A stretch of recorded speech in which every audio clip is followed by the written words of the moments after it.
بسم اللہ الرحمن الرحیم۔ فصل فی الصلاۃ فی السفینہ، یہ فصل ہے کشتی میں نماز پڑھنے کے بیان میں۔ صلاۃ الفرض فیہا وہی جاریۃ قاعدا بلا عذر صحیحۃ عند ابی حنیفۃ بالرکوع والسجود وقال لا تصح الا من عذر وهو الازہر۔ چلتی ہوئی کشتی میں فرض نماز پڑھنا بغیر کسی عذر کے رکوع اور سجدے کے ساتھ امام اعظم علیہ الرحمہ کے نزدیک درست ہے، اور صاحبین نے فرمایا ہے کہ درست نہیں ہے مگر کسی عذر کی وجہ سے، اور یہی زیادہ ظاہر ہے۔ چلتی ہوئی کشتی میں امام اعظم علیہ الرحمہ نے فرمایا کہ چلتی ہوئی کشتی میں اگر کوئی شخص بغیر کسی عذر کے بیٹھ کر کے رکوع اور سجدے کے ساتھ فرض نماز ادا کرتا ہے تو اس کی نماز درست ہے، ایسا کرنا بھی درست ہے۔ اور صاحبین فرماتے ہیں کہ جب تک کوئی عذر نہیں ہے تب تک کشتی میں بیٹھ کر کے نماز نہیں پڑھ سکتا ہے، اگرچہ رکوع اور سجدے کے ساتھ ہی پڑھے، ٹھیک ہے، فرض نماز نہیں پڑھ سکتا ہے کشتی کے اندر بغیر کسی عذر کے بیٹھ کر کے، کھڑے ہو کر کے صاحبین کے نزدیک بھی پڑھ سکتا ہے، ٹھیک ہے، بیٹھ کر کے نہیں پڑھ سکتا ہے بغیر کسی عذر کے صاحبین کے نزدیک، اور صاحبین کے قول پر یہ فتویٰ ہے، یعنی کشتی کے اندر جبکہ کشتی چل رہی ہو بیٹھ کر کے بغیر کسی عذر کے رکوع اور سجدے کے ساتھ فرض نماز پڑھنا درست نہیں ہے، ٹھیک ہے، مفتابع قول یہی ہے۔ والعذر كدوران الرأس وعدم القدرة على الخروج، اور عذر جیسے کہ سر کا چکرانا، سر کا گھومنا یعنی سر کا چکرانا، اور نکلنے پر قدرت کا نہ ہونا ہے، یعنی اگر کوئی شخص کشتی میں سوار ہے اور اگر وہ کھڑے ہو کر کے کشتی میں نماز پڑھنا چاہ رہا ہے تو کھڑے ہو کر نماز پڑھنے کی صورت میں اس کا سر گھوم رہا ہے، یعنی اسے چکر آ رہا ہے، یا پھر کشتی سے وہ نکل نہیں سکتا ہے، ٹھیک ہے، تو ایسی صورتوں میں وہ اس میں نماز پڑھ سکتا ہے کشتی کے اندر بیٹھ کر، ٹھیک ہے۔ ولا تجوز فیہا بالایماء اتفاقا، اور اشارے کے ساتھ کشتی میں نماز پڑھنا اتفاقا جائز نہیں ہے، بالاتفاق، یعنی اس مسئلے پر سب متفق ہے کہ اگر کوئی شخص کشتی میں اشارے کے ساتھ نماز پڑھنا چاہے تو وہ ایسا نہیں کر سکتا، ایسا کرنا درست نہیں ہے، کشتی میں صرف اشارے کے ساتھ نماز پڑھنا درست نہیں ہے، سب کا اس پر اتفاق ہے تمام ائمہ کا۔ والمربوطۃ فی لجۃ البحر وتحرکها الریح الشدیدہ کالسائرۃ والا فکالواقفہ، مربوطہ باندھی ہوئی، ٹھیک ہے، اور لجۃ البحر یعنی دریا کا درمیانی حصہ، ٹھیک ہے، بیچ دریا، اور باندھی ہوئی کشتی، دریا کے درمیان میں باندھی ہوئی کشتی جس کو ہوا سخت حرکت دے رہی ہو وہ چلتی ہوئی کشتی کی طرح ہے، چلنے والی کی طرح ہے، چلتی ہوئی کشتی کی طرح ہے، ورنہ وہ ٹھہری ہوئی کشتی کی طرح ہے اصح مذہب کے مطابق، یعنی اگر کشتی کو بیچ دریا میں باندھ دیا گیا ہے اور ہوا ایسی ہے جو اسے ہلا رہی ہے کشتی کو، ٹھیک ہے، تیزی سے ہوا کی وجہ سے کشتی تیزی سے ہل رہی ہے تو وہ چلتی ہوئی کشتی کی طرح ہے، اس کے اندر بھی بیٹھ کر کے بغیر کسی عذر کے نماز پڑھنا درست نہیں ہے، ٹھیک ہے، اور امام اعظم علیہ الرحمہ کے نزدیک درست ہے، ورنہ وہ ٹھہری ہوئی کشتی کی طرح ہے اصح مذہب کے مطابق۔ وَإِن كَانَتْ مَرْبُوطَةً بِالشَّطِّ لَا تَجُوزُ صَلَاتُهُ قَاعِدًا بِالْإِجْمَاعِ، اور اگر وہ کنارے پر بندھی ہوئی ہو، کشتی کنارے پر باندھ دی گئی ہو تو اس میں بیٹھ کر کے نماز پڑھنا درست نہیں ہے اتفاقاً، بالاتفاق، یعنی اگر کشتی کو دریا کے کنارے پر باندھ دیا گیا تو اس میں نماز پڑھنا، بیٹھ کر کے اس میں نماز پڑھنا درست نہیں ہے، اس پر سب کا اتفاق ہے، ٹھیک ہے۔ فَإِن صَلَّى قَائِمًا وَكَانَ شَيْءٌ مِّنَ السَّفِينَةِ عَلَى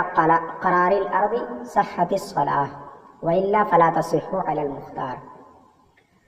پھر اگر اس نے کھڑے ہو کر کے اس میں نماز ادا کی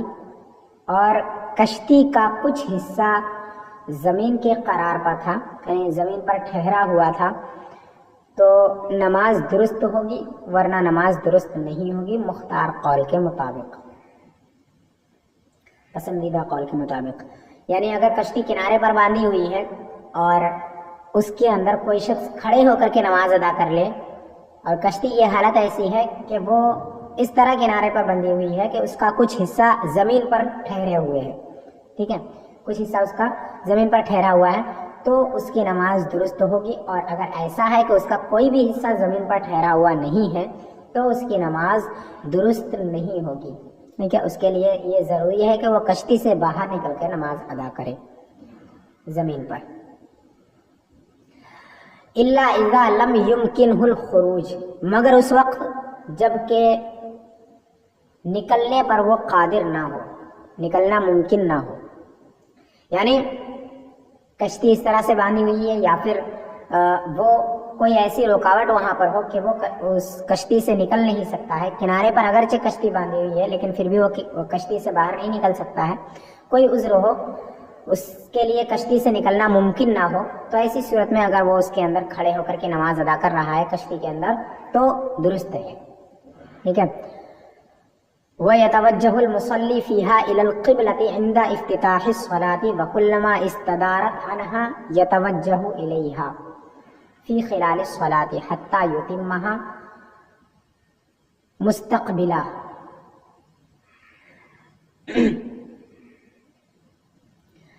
اور کشتی میں نماز پڑھنے والا نماز شروع کرنے کے وقت قبلے کی طرف رخ کرے، اور جب جب کشتی قبلے سے گھوم جائے تو وہ قبلے کی طرف متوجہ ہو جائے نماز کے درمیان ہی، یہاں تک کہ وہ اپنی نماز مکمل کرے قبلے کی طرف رخ کرنے کی حالت میں۔ یعنی جب کوئی شخص اپنی نماز کو کشتی میں شروع کرے تو جب نماز شروع کر رہا ہو تو اس وقت اپنا رخ وہ قبلے کی طرف کرے، جبکہ اسے معلوم ہو کہ قبلہ کس طرف ہے اسی طرف وہ اپنا رخ کرے، ٹھیک ہے، قبلے کی طرف وہ اپنا رخ کرے، اور جب جب وہ کشتی قبلے سے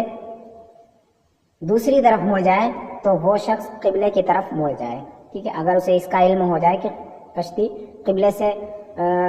کا رخ قبلے سے پھر گیا ہے تو وہ اپنا رخ قبلے کی جانب کر لے، ٹھیک ہے، نماز کی حالت میں ہی وہ گھوم جائے قبلے کی طرف، یہاں تک کہ جب وہ اپنی نماز مکمل کرے تو اس کی حالت یہ ہوگی کہ اس کا رخ قبلے کی طرف ہی ہو، یعنی جتنی مرتبہ قبلے سے وہ کشتی گھومے اتنی ہی مرتبہ وہ اپنا رخ پھر سے قبلے کی طرف کر لیں، یہاں تک کہ وہ اپنی نماز مکمل کر سکے۔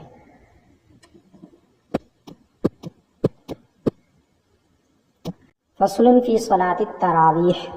یہ فصل ہے نماز تراویح کے بیان میں۔ نماز تراویح یعنی رمضان کے مہینے میں عشاء کی نماز کے بعد جو 20 رکعتیں 10 سلاموں سے پڑھی جاتی ہیں انہیں تراویح کی نماز کہتے ہیں، اور تراویح اس لیے کہتے ہیں کیونکہ اس نماز کے اندر ہر 4 رکعت کے بعد اتنی مقدار بیٹھنا مستحب ہے جتنی مقدار میں وہ 4 رکعتیں پڑھی گئی ہیں، اور اس بیٹھنے کو ترویحہ کہتے ہیں، اور ترویحہ کی جمع تراویح ہے، اور اس کے اندر 5 مرتبہ بیٹھا جاتا ہے، تو اسی وجہ سے جمع کا صیغہ لایا جاتا ہے تراویح، ٹھیک ہے۔ تو تراویح کو تراویح اسی لیے کہتے ہیں کیونکہ اس کے اندر ہر 4 رکعت کے بعد بیٹھا جاتا ہے، اور اس بیٹھنے کو ترویحہ کہتے ہیں، اور ترویحہ کی جمع تراویح ہے، ٹھیک ہے۔ التراویح سنۃ للرجال والنساء وصلاتها بالجماعۃ سنۃ کفایۃ۔ تراویح مردوں اور عورتوں پر سنت ہے، مردوں اور عورتوں کے لیے سنت ہے، اور اس کی نماز جماعت کے ساتھ ادا کرنا سنت کفایہ ہے، چاہے مرد ہو یا عورت ہو، ہر شخص پر تراویح کی نماز سنت مؤکدہ ہے، اور جماعت کے ساتھ تراویح ادا کرنا یہ سنت کفایہ ہے، یعنی اگر کہیں جماعت ہو رہی ہے تو اگر کوئی شخص وہاں حاضر نہیں ہو پاتا ہے تو اس کے لیے گناہ نہیں ہے، لیکن اگر کسی محلے میں جماعت ہی نہ ہو نماز تراویح کی تو سب گنہگار ہوں گے۔ ووقتها بعد صلاۃ العشاء، اور اس کا وقت عشاء کی نماز کے بعد ہے، یعنی عشاء کی نماز پڑھنے کے بعد تراویح کا وقت شروع ہو جاتا ہے۔ وَيَصِحُّ تَقْدِيمُ الْوِتْرِ عَلَى التَّرَاوِيحِ وَتَأْخِيرُهُ عَنْهُ، اور درست ہے وطر کو تراویح پر مقدم کرنا اور اس سے مؤخر کرنا۔ وطر سے پہلے بھی تراویح کی نماز پڑھ سکتے ہیں اور وطر کے بعد بھی تراویح کی نماز پڑھ سکتے ہیں۔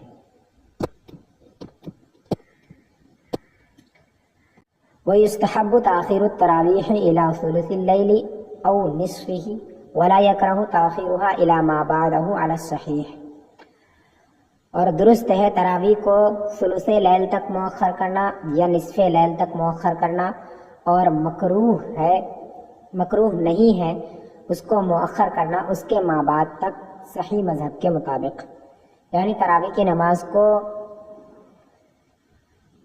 تہائی رات سے پہلے تک مؤخر کرنا مستحب ہے، ٹھیک ہے، یا اگر اس وقت تک نہ پڑھ پائے، تہائی رات تک نہ پڑھ پائے، تو اس کے ما بعد تک مؤخر کرنا بھی نصف لیل تک درست ہے، اور نصف لیل کے بعد بھی مؤخر کرنا یہ بھی درست ہے، ٹھیک ہے، اور مستحب ہے ثلث لیل تک مؤخر کرنا، یعنی رات کے اگر 3 حصے کیے جائیں تو ان میں جو پہلا حصہ ہوگا اس وقت تک تراویح کی نماز کو مؤخر کرنا درست ہے، اور پھر نصف رات تک پہلی یعنی تہائی کے پہلے حصے تک تراویح کی نماز کو مؤخر کرنا مستحب ہے، ٹھیک ہے، اور پھر نصف لیل تک مؤخر کرنا یہ بھی درست ہے، اور آخر لیل تک یعنی صبح صادق سے پہلے تک اس کو مؤخر کرنا یہ بھی درست ہے، مکروہ نہیں ہے، اور ایک قول یہ ہے کہ مکروہ ہے لیکن وہ درست نہیں ہے، ٹھیک ہے، درست قول یہی ہے کہ اگر اس کو مؤخر کرتا ہے صبح صادق سے پہلے تک تو بھی درست ہے۔ وہی 20 رکعتاً بعشر تسلیمات، اور وہ 20 رکعتیں ہیں 10 سلاموں کے ساتھ۔ تراویح کی نمازیں 20 رکعتیں ہیں 10 سلاموں کے ساتھ، اس پر سب کا اتفاق ہے۔ وَيُسْتَحَبُّ الْجُلُوسُ بَعْدَ كُلِّ 40 بِقَدْرِهَا، اور مستحب ہے ہر 4 رکعت کے بعد ان 4 رکعتوں کی مقدار بیٹھنا۔ وَكَذَا بَيْنَ التَّرْوِيحَةِ الْخَامِسَةِ، اور ایسے ہی والوتر، اور ایسے ہی 5ویں ترویحہ اور وطر کے درمیان بھی، یعنی ہر 4 رکعت کے بعد 4 رکعتوں کی مقدار بیٹھنا مستحب ہے، اور ایسے ہی جب تراویح مکمل ہو جائے اس وقت تک بھی وطر اور اس کے درمیان میں یہ کرنا، ترویحہ کرنا یہ بھی درست ہے، یعنی اتنی مقدار اس وقت بیٹھنا بھی درست ہے۔ وَسُنَّ ختم القرآن فیہا مرتن فی الشہر علی الصحیح، اور سنت ہے تراویح میں قرآن کو ختم کرنا 1 مرتبہ مہینے میں، صحیح مذہب کے مطابق، یعنی ماہ رمضان المبارک میں پورے مہینے میں 1 مرتبہ تراویح کی نماز میں پورے قرآن کو ختم کرنا سنت ہے۔ وَإِن مَلَّ بِهِ الْقَوْمُ قَرَأَ بِقَدْرِ مَا لَا يُؤَدِّي إِلَىٰ تَنْفِيرِهِمْ فِي الْمُخْتَارِ، اور اگر اس سے قوم اکتا جائے تو اتنی مقدار پڑھے جتنی مقدار قوم کو ان کی نفرت کی طرف نہ لے جائے، ان کو نفرت دلانے کی طرف نہ لے جائے، یعنی اگر قوم اکتاہٹ محسوس کرے، اگر جماعت میں حاضر ہونے والے اکتاہٹ محسوس کرے تو اتنی مقدار قرآن شریف تلاوت کرے جتنی مقدار سے وہ سب راضی ہوں، ٹھیک ہے، اتنی اس سے زیادہ نہ پڑھے کہ وہ ان کی اکتاہٹ کا باعث بن جائے۔ وَلَا يَتْرُكُ الصَّلَاةُ عَلَى النَّبِيِّ صلی اللہ علیہ وسلم فی کل تشہد منها وَلَوْ مَلَّ الْقَوْمُ عَلَى الْمُخْتَارِ، اور تراویح کی نماز کے ہر قعدے میں نبی کریم صلی اللہ تعالی علیہ وسلم پر درود بھیجنے کو ترک نہ کرے اگرچہ قوم اکتا جائے مختار مذہب کے مطابق، یعنی تراویح کی نماز میں ہر 2 رکعتوں پر تشہد کے اندر نبی کریم صلی اللہ تعالی علیہ وسلم پر درود پڑھے ٹھیک ہے، اگرچہ قوم اس سے اکتاہٹ محسوس کرے، اس سے زیادہ وقت ہو جانے کی وجہ سے، لیکن پھر بھی اس کو ترک نہ کرے، اس کی اجازت نہیں ہے۔ ولا يترك الثناء وتسبيح الركوع والسجود، اور نہ ہی وہ ثنا کو اور رکوع اور سجدوں کی تسبیحات کو ترک کرے، یہ بھی نہیں کر سکتا کہ وہ ثنا کو ترک کر دے یا رکوع اور سجدے کے تسبیحات ترک کر دے، بلکہ ان سب کو بجا لانا ضروری ہے، جس طرح اور نمازوں میں ضروری ہے۔ ولا يأتي بالدعاء ان مل القوم، اور دعا نہ پڑھے اگر قوم اکتاہٹ محسوس کرے۔ اس دعا سے مراد دعائے معثورہ ہے، ٹھیک ہے، یعنی نبی کریم صلی اللہ تعالیٰ علیہ وسلم پر درود شریف پڑھنے کے بعد، درود ابراہیمی کے بعد یہ دعائے معثورہ پڑھنا یہ ضروری نہیں ہے تراویح کی نماز میں، اس وقت جب کہ قوم اکتاہٹ محسوس کرے، ٹھیک ہے، ان کے اکتاہٹ کو دور کرنے کے لیے اس کو ترک کر دینا درست ہے۔ ولا تقضی التراویح بفواتها منفردا ولا بجماعت، اور تراویح کی قضا نہیں کی جائے گی، تقضی، اور تراویح کی قضا نہیں کی جائے گی اس کے فوت ہو جانے کی وجہ سے تنہا اور نہ ہی جماعت کے ساتھ۔ اگر کسی تنہا شخص کی نماز تراویح کی قضا ہو گئی ہے، چھوٹ گئی ہے، تو وہ اس کی قضا نہیں کرے گا، اس کو دوبارہ نہیں پڑھے گا وقت نکل جانے کے بعد، ٹھیک ہے، اس کو نہیں پڑھے گا۔ ایسے ہی اگر جماعت کے ساتھ بھی سب کی اگر چند لوگوں کی چھوڑ گئی ہے تو وہ بھی نہیں پڑھ سکتے ہیں اگرچہ جماعت کے ساتھ پڑھیں، ٹھیک ہے، نہ ہی جماعت کے ساتھ نہ ہی تنہا، کسی بھی طریقے سے تراویح کی قضا کرنا درست نہیں ہے، ٹھیک ہے۔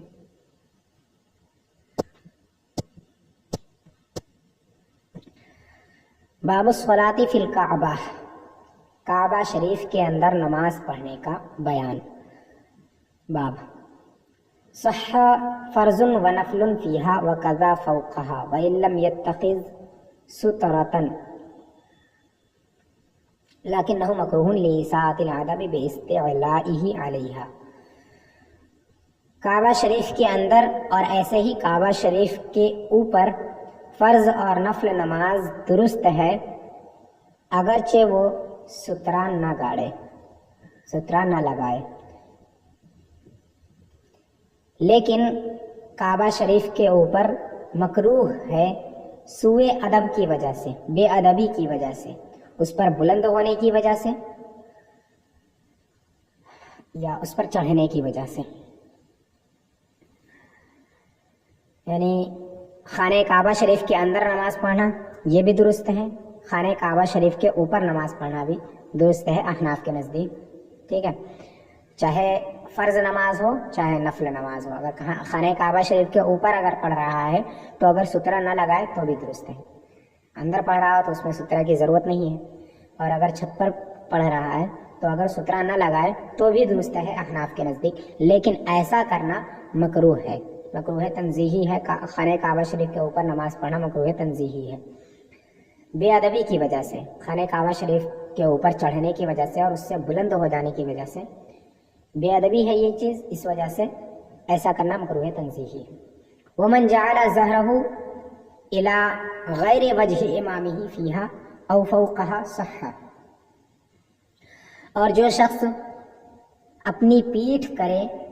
امام کے چہرے کے علاوہ کی طرف خانہ کعبہ شریف کے اندر یا خانہ کعبہ شریف کے اوپر درست ہے۔ وَإِن جَعَلَ ظَهْرَهُ إِلَى وَجْهِ إِمَامِهِ لَا يَصِحُّ، اور اگر وہ اپنی پیٹھ اپنے امام کے چہرے کی طرف کرے تو یہ درست نہیں ہے، یعنی اگر کوئی شخص خانہ کعبہ شریف کے اندر نماز پڑھ رہا ہے اور وہ اس طرح نماز پڑھ رہا ہے کہ وہ امام کے چہرے کی طرف اپنی پیٹھ کر لے، مطلب یہ ہے کہ مثال کے طور پر اگر خانہ کعبہ شریف کے اندر نماز پڑھی جا رہی ہے تو امام سب سے آگے ہوگا، اس حالت میں امام کا چہرہ جو ہے وہ مقتدیوں کی پیٹھ کی جانب اگر ہو جائے